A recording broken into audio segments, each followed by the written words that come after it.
Hey, welcome back to my channel. Today, I want to show how I converted my blog, which is hosted on Ghost, to a progressive web app. So it's still hosted on Ghost and everything, but now it has some offline functionality. So if you click on an article, you'll notice that there's this big bookmark icon here. And if you click on it, the article will get saved to cache storage and it's available offline. So if I were to go to open this up, just ignore all of that. If I were to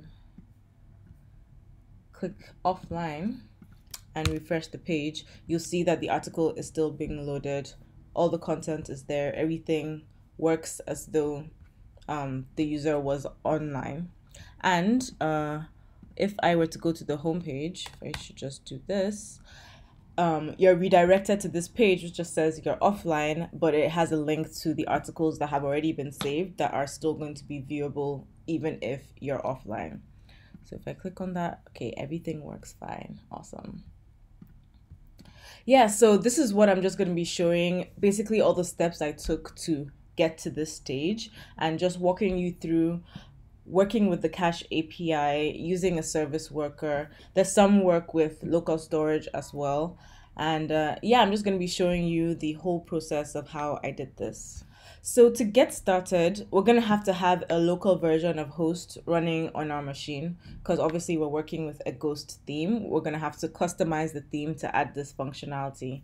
So if you want to follow along, just go to this URL. I'll put it in the description below as well. And what we need to do is, first of all, install the Ghost CLI. So I've already done this, but you just pause the video and run this command. But once we've done that, we need to create a new directory. So I'm just going to do that on my desktop and just call it Ghost. And then what we want to do is open this up and install a new local version of Ghost. So we just do Ghost install local. Okay, so it's done. It also automatically starts Ghost. So you can see it says like it started and it gives a URL. So if we actually go to this URL, it says that we need to set up. So even when it's a local version, we still have to go through this whole process. So we can just do whatever we like. Let's just say bits of code, array, and then I'm just gonna put array at blah.com because it doesn't actually matter. Okay. Then you can just ignore this. So now we can see we have a local version of Ghost running. We can actually go to the site here, and this is just the default theme that comes with Ghost, but we're going to need to actually create our own theme. And I already have the starter version of this theme. So if we just go to the repository, so if you go to GitHub, Ariade, Ghost PWA tutorial. So I'll also put a link to this in the description. So you just want to make sure that you're on the start branch, and then you want to clone the repository. And what we want to make sure that we're in is in the content, themes, and themes directory, and that's where we want to clone. So if I just go into content/themes, then I'm just gonna clone this. Okay, and I'm just gonna open it up in VS Code. And let's just make this full screen.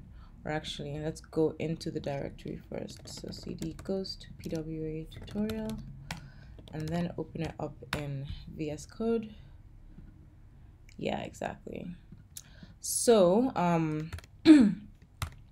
what we want to do before I show you around what's here, let's just actually install dependencies. So I'm just going to run npm install, because to work with this theme, we need gulp, because that's kind of how I'm going from all our source files into the build files. So you need to make sure that you have the gulp CLI installed in your machine globally, and then you also need to install everything locally here. So once we've run gulp install, or rather npm install, we can just run gulp here, and that will run all the tasks for our CSS and our JS files, and make sure you just keep it running so that any changes we make will be updated. So this is actually the theme that I work with for my actual blog. I've made a few modifications to this particular repository just for the purpose of this tutorial, but this is basically what I typically work with. And as you expect, there's a lot of different files here that are not going to be relevant to this tutorial. So I just want to quickly show you the files that we're going to be working with here. So if you go into the source directory and JS directory, you can see that there's two nested directories, and we're going to be working with JS Global Register Service Worker. So this is where we're going to actually register the service worker. And then in the post directory save article, this is where we're going to be working to handle all the interactivity and the functionality when a user is on the post page. So adding that button and what happens when they click it, etc., etc. Next, we're going to be working with this in the root directory, serviceworker.js. This is going to be our service worker file. And then finally, you'll see a directory here called tutorial snippets. And this just has like some code that we're going to need to like copy in. So I don't necessarily need to write everything, and some things that are just a bit longer and is not really necessary to like write from scratch. So those are primarily what we're going to be working with, and everything else you can pretty much ignore, or you can have a look at whenever you want if you want to see how the theme works. But generally, those are the files that we're going to be working with. But let's just go back to the back end. We can actually close all of this now. So I'm just going to make this full screen. So if we go here and we go to the design, you notice that the theme is not showing up, and this is probably because we might need to restart Ghost. So when Ghost was first started, the theme wasn't in the directory, so it doesn't know to look for it. So if we just go back and open this up in a terminal window and just run Ghost restart, and come back here, refresh the page, hopefully it's there, cool. Then we can activate this theme and just ignore these errors. Yeah, just ignore it. Then come back here, refresh, and you can see that we have the actual bits of code theme running now.